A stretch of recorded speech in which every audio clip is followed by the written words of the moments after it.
Heyo everybody, Haku here with my read-through for the Promised Neverland chapters 30 and 31. This is going to be a quick two-chapter one, and sorry if my voice is getting a little weak. I'm going to drink some water when I need to try to prevent me from totally losing it.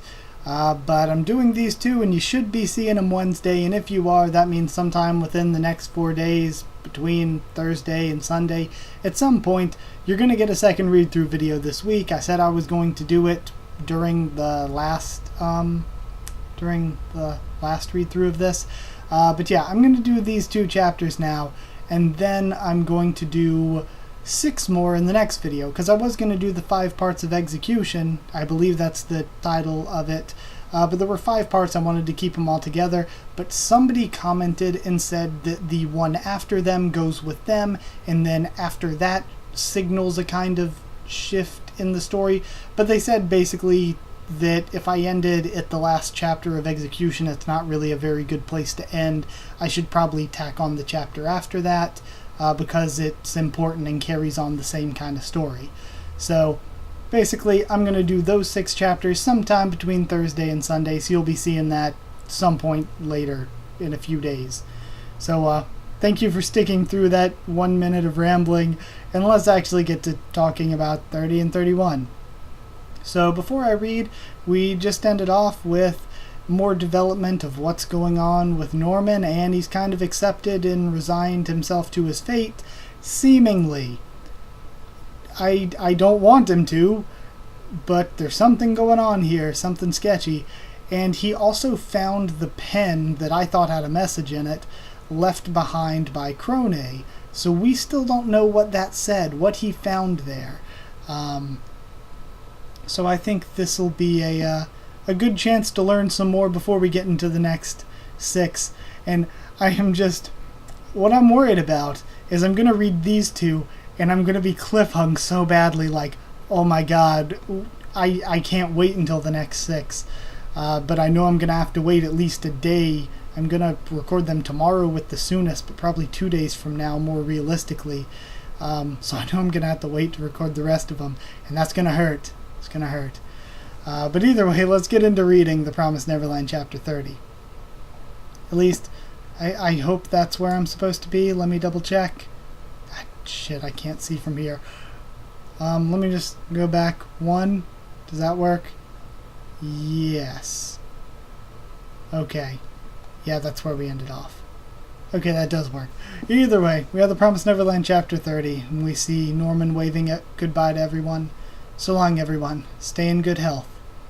You too, Norman, says Phil. Have a safe trip, says one of the other girls, the one that was crying, I think it was. And we have, all the poor childrens that we don't really know. And then, of course, Gilda, Don, Emma, all there, the pigtail girl. Okay, parting ways with a smile. And then Gilda looks over, saddened towards Emma. Emma, where's Ray? Says Isabella. The infirmary. He said he didn't want to come say bye to him. Okay, translator page. And we have the flashback now. I still can't accept this. We can't let him go like this. Norman's really gonna die if we don't stop him right now. It's impossible. We can't stop him anymore. Those guys are probably already waiting at the gate. Mama's on high alert. Most of all, Norman himself has already made this decision, or has already made his decision. I know that he doesn't want to die. I know he must be feeling scared to death right now, and yet... And we see him reflected in Emma's eye. All the more reason to stop him right now. No. And then Ray cuts her off. If we make any stupid mistakes right now and the HQ finds out about our plans, he'll truly end up dying in vain. There's nothing we can do. Absolutely nothing. God damn it. And we see Emma about to cry, and completely straight-faced Norman. There's nothing we can do other than to simply see him off in there's nothing we can do other than to simply see him off in silence. The worst thing we could ever do to Norman is let all of his efforts go to waste. He's doing everything for the sake of our family. I know, but I don't want to understand. I have to grab a hold of him now, or else Norman will actually die. I can't let it happen. I can't let him die at all. I won't let him. And she hugs him. Norman. And we see Ray sitting in bed. I'm going to distract Mama. Please, run now. Oh God. And she cut the thing out of his ear, or deactivated, or whatever the hell that thing does. And it looks like she's going for some sort of kick or something? Or spin? Or something? All the kids are horrified. And they collapse to the ground. You idiot. There's a limit to how reckless you can be, and Norman snaps. Distract Mama. Was she planning on slamming her wounded foot onto the ground? Okay, he stopped her by falling. And that device, if I didn't manage to react as quickly as I just did, she would have ended up using it on me. Unbelievable. This isn't what you should be trying to accomplish right now. You have to focus on the bigger picture. I think it's a little bit late now. Shut up. No, I won't let you go. Are they fighting? Says one of the kids. Why won't you listen? What you're doing right now isn't even close to what I want. What if you destroyed your foot to the point it never completely heals again? Then you'll never be able to escape. And this device, even after I made sure not to use it, she still brought it with her. It's not like I want to be shipped out right now either, but I want to protect everyone. This is my only option. I just wanted to see you off with a smile, he says. Please, just respect my wish. No way. This is the one and only wish from you that I refuse to ever respect. Even more so, because deep down, this isn't even what you want for yourself. I want to live, and we see his flashback. This again.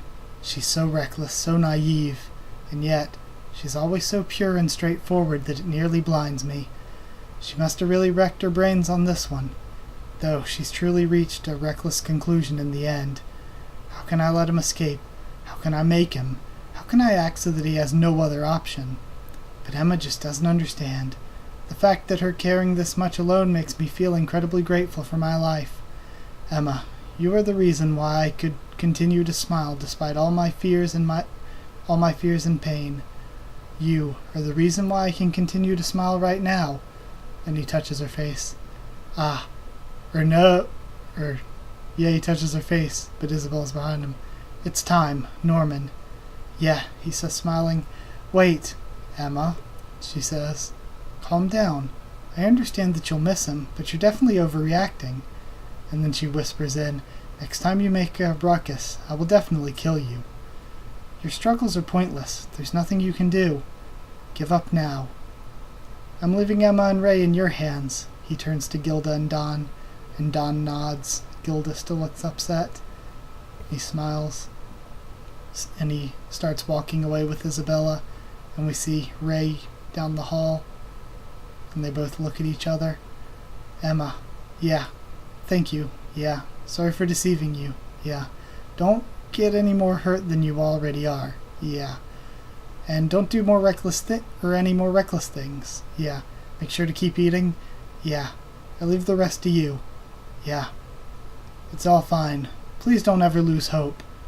And she's bawling. Yeah, I'm so sorry that I'm unable to see you off with a smile. I'm so sorry that I'm such a downer. Norman, thank you. Thank you for everything you've done. And she collapses crying with Phil and Gilda comforting her. Thank you for being you. Your trunk, it's empty, isn't it? Says Isabella. Yep. For the most part, at least. I mean, there isn't any point in bringing anything, is there? She looks over to him. I knew you wouldn't run away. I knew from the start because I know how kind you are. You've done well. You haven't made any mistakes. Thanks to you, I'll be able to ship out Ray and Emma right when they reach their full potential. Being able to live within their destined time limit, full of happiness until the time comes. Yes, that's the best life those children could ever wish for. Hey, Mama. Are you happy? And she looks surprised and upset, but then she puts back on the fake smile. Yes, I am. I was able to meet somebody like you after all. And she takes him to the gate, and he goes out toward the truck. Over here, she says. Please wait for a little bit in this room, darling. It's time. Emma, Ray, everyone. And he's trying to hold the fake smile. What? He says. 6 o'clock sharp. I wonder what's going to happen, because I don't think he's going to die quite yet. I think there's going to be another surprise. Maybe because he was so impressive, she's decided to potentially make him into some sort of, like, one of the humans that are working with them or something. So this could definitely be some kind of surprise. Or maybe Isabella's good all along. This is a big stretch. Maybe she's good all along and she is helping him escape. But either way, something big's going down. I was thinking it's going to be Norman's execution, but what if execution is Isabella's because she helps him escape? Okay. There could be a lot of twists going on here. 6 o'clock sharp. The day began with the morning bells chiming as usual. Morning, morning. We have all the kids rushing around. There are currently 37 siblings in this house. Good morning, Ray, she says, and he puts his hand on her shoulder. Good morning, and then she realizes in the seat he no longer. And then we have Chapter 30, Resistance, The Promised Neverland. Oh, man. Oh, I'm so hype. Oh, God, 31. Let's see what's going to happen. Gone. And we see where he used to sit, and now his bed's empty. Gone. And him eating. Gone. His cup with his toothbrush. She searches, yet to no avail. Gone. The desk where he used to sit. The Promised Neverland. Okay. Oh, man, here we go. Emma. And then she turns around, but there's no one there. Even though that I know he's gone, my eyes and ears can't help but look for him. Norman is gone. It's agonizing to think about it. The Promised Neverland, Chapter 31. Empty. They've been left in a world without color or sound. I always say how much I love the cover art for this. This one, again, is really, really good. We have Emma and Ray kind of looking forward, with Gilda and Don looking back. And one interesting thing is that Phil is looking with, like, they've been doing so much hyping up with Phil that he has to be important in some way. He's facing back, but he's turned so that he's looking forward. So it's gotta be some sort of importance here. Or maybe it's a symbol of him aligning with Emma. I don't know. Because the symbolism doesn't really match because of Don and Gilda being backwards. Because often there's this symbolism where characters looking a certain direction mean that their real allegiances or that their wills or goals lie in the same direction. So that's what I was thinking at first, but at the same time, that's maybe not the case here. We'll have to see. But either way, good cover art, and just to make sure I save things because battery's a little bit low, I'm going to take a quick jump. Okay, jump cut taken. Let's just continue on to the actual chapter. So now we have Emma sitting by the tree with all the kids playing. Emma looks down again today, says Phil. It's not just Emma, says this one onion-looking kid. Ray, too. They both must be feeling lonely. I guess those three really were close friends. And we have Don and Gilda listening in. Screw it all. Let's all just die here, says Ray, and we have a flashback. Huh? We can't do this. We're on a cliff too high to jump off of. The only bridge that leads to the other side is connected to the HQ. And most of all, I'm tired. What? I'm just exhausted, he says. Then what about this? And Emma holds out the device. Don't care. You can have it. Run if you'd like. I'm no longer part of the plan. I'm sorry, Emma. And then Emma charges off. And of course, this is just grief. Working his whole life for something that was taken away. Grief. Normal grief. Both Emma and Ray are acting like different people, says Gilda. Will we really be able to escape at this rate? Norman's no longer here. We're all a mess. There's no point in getting freaked out anymore, he says. We'll just do our best on our own. Yeah. What should I do? I can't. It's difficult to even breathe. I have to think. I have to try. It's just that my mind and body are refusing to work. That's right. Until now, I've always been able to work hard because I always had Norman by my side. Norman's gone. Even Ray is. And now I'm completely alone. Can I do it? Can we really help everyone escape and live? That's just so... I could never do anything useful. I couldn't even save Norman alone. It's impossible. What on earth could I... Norman, without you I can't do a thing. My leg hurts, but my chest hurts even more. But I have to stop, snap out of it, move. And then we see Isabella walk up to her. I did at least knock, you know. Did you not hear me, perhaps? You poor thing. You must be in pain, and she hugs her. You must be suffering. And then Emma says, Norman died. Ray refuses to do anything. And, with just you alone left, there's nothing you could possibly do, says Isabella. You've lost your wings, realized that you're trapped, and lost your pillar of moral support on top of it all. You poor thing. I can only imagine your despair. You must accept that escape attempts are futile at this point. Give up already, darling. The only way to cure this pain that's making you suffer so much is to simply give up. You must accept your fate to save yourself. It'll work like a charm. You'll be feeling great in no time. Conflict will always hurt. You must understand what you can and cannot change. Emma, you know, if you were only completely willing, I'd gladly recommend to the higher-ups that you'd become a candidate of this plantation's next mama. A candidate for becoming mama, she finally answers. That's right.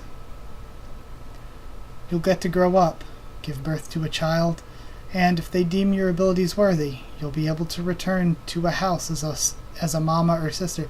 Oh, so we see it's actual, like, it's not like a breeding farm, but it's like, I don't know if the term is right, but in vitro fertilization. But Isabella has actually had a biological child, and I wonder if one of her biological children was one of the ones she had to take care of here. You're a special child that has the right to obtain this option. If you so wish, I would gladly whip up a strong recommendation for you. Who in their right mind, she thinks. I bet I can guess what you're thinking. Who in their right mind would wish for that? But Emma, think. What better could you possibly accomplish? You can't do a thing. You can't save a single life. You'll just continue to curse your fate until the day of your death. Okay, this is bothering me. My mouth is so dry I can hear it whenever I breathe in. Okay, that should be better. Live, Emma. Live on and pursue your career as a mama. Accept your situation and be at ease. Reckless ideals, your naive sense of justice, an impossible escape, your will to go against a fate you can't change. Become a mama and give up on everything else. Let yourself feel better, Emma. And then she thinks back to all the kids. Never give up, she thinks. No, that's the one thing I could never do, she says. And Isabella looks upset. Fine then, struggle all you want and die when the time comes. You won't get away, nor any of the others nor any of the others will allow that to happen. Let it sink into your stubborn mind as you continue your futile attempts. And then, as she's walking out, she does look really sad. What a foolish girl.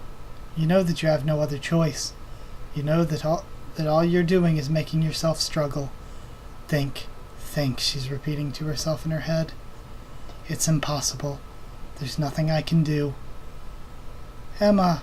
And Phil runs up and hugs her, and all the other kids are watching, and Isabella in the background too. After that day, nothing. But time kept going on. And then Isabella looks back and keeps walking. Checkmate. 2 months later. 2 months! Wow, they really waited for 2 months. Sunday, January 14th, 2046. 11:38 p.m. And she, still on crutches, she walks in. Ray, what are you doing up this late? Just saying bye to this house on my last day. I see, she says. It's your birthday tomorrow, isn't it? Yeah, tonight's my last night here. Tomorrow I'll get shipped out. Hey, Emma, did you seriously give up? A glint to be seen within her eyes. You haven't actually given up, have you, Emma? And she smiles.